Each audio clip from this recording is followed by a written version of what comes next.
اهلا بكم في قناتي منوعات منار. لو اول مره بتتابعوني وحابين يوصلكم كل فيديوهاتي دوسوا سبسكرايب وفعلوا جرس النوتيفيكيشن علشان يوصلكم كل جديد. فيديو النهارده هيكون ريفيو عن روج لاشير. ده ليب جلوس مات، روج سايل بس بيدي افكت المط ومش بيسيب اي لمعه. تمام كده، مكتوب عليه اهو لاشير. مش عارفه واضح لكم ولا لا لان الكتابه اصلا حمراء والروج لونه احمر طوبي فمش باين خالص اي حاجه مكتوبه بصراحه هنا. دي درجة رقم 5. تمام، برضو اللي حابب يعرف درجة لاشير مش مشهورة قوي بصراحة، بس انا حبيت اجربها لان في كذا بنت قالوا ان هو حلو جدا وثابت، فقلت اجربه كده واشوف هل هو فعلا ثابت ولا لا. عايزة اقول لكم ان هو فاجئني بثباته بصراحة لان هو حلو جدا من ناحية الثبات. دي درجة احمر طوبي. على فكرة انا اول مرة اجيب الدرجة دي لان بالنسبة لي دي درجة فاقعة جدا وانا ما بحبش الدرجات الغامقة، انا بميل للفواتح اكتر. بس الدرجة دي عجبتني قوي. كمناسبة يعني ممكن نحطها بالليل في مشوار بالليل، لو عندنا فرح لو عندنا مناسبة هيبقى اللون ده حلو ومناسب بالليل. لكن طبعا هو بأي حال من الأحوال ما ينفعش الدرجة دي خالص الصبح لأنها درجة غامقة وفاقعة جدا.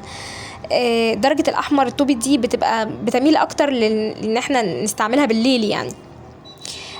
بصراحة أنا جربته بس ما جربتوش أنزل بيه، أنا جربته في البيت. فاجئني بالثبات بتاعه بجد، ان انا اكلت وشربت ميه وما اتحركش من مكانه خالص، ثابت جدا جدا، ما اتمسحش خالص معايا غير بالماء ميسلر وبالكريم او بالميك اب ريموفر يعني. لكن هو ما يعني ثابت جدا جدا، فحلو قوي قوي لو حد بيدور على روج ثابت يعني انصحكم بالروج ده. ده بيبقى شكله من جوه، بصوا اللون بتاعه هوريهولكم على ايدي علشان تشوفوه بشكل اوضح برضو.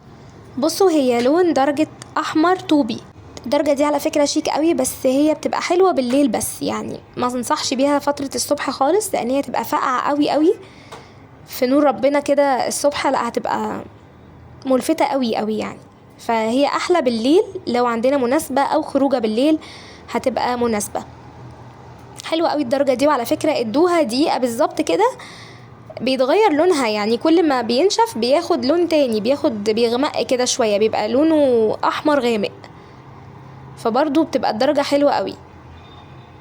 حلو جدا بصراحة في ثباته، لو عندنا مشوار بالليل يعني هيبقى ثابت جدا مش هيتحرك من مكانه خالص.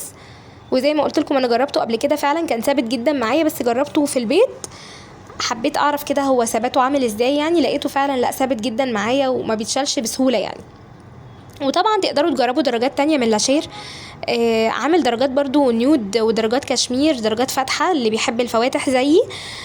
فبرضو هيعجبه جدا جدا الدرجة دي. انا كان عندي مناسبة فبصراحة كنت عايزة اشتري الدرجة دي. بصوا هي غمقت ازاي، زي ما بقول لكم كل ما بتقعد معانا كل ما بتدي درجة اغمق، فكنت محتاجة درجة من درجات الأحمر علشان المناسبة وكده فجبته. لكن اللي حابب بقى ان هو يجيب درجات تانية أفتح تنزلوا بيها الشغل، تنزلوا بيها الجامعة الصبح، تنزلوا بيها مشاوير الصبح، هتبقى حلوة الدرجات دي جدا. وزي ما قلت لكم ثباتها حلو قوي، وعلى فكرة سعره حلو جدا جدا، سعره 65 جنيه برضو، سعره هايل الصراحة.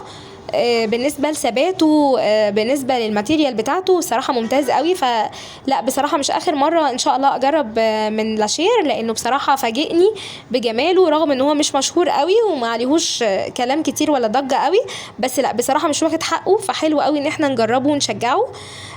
بس كده ده كان ريفيو النهارده، يا رب تكونوا استفدتوا منه.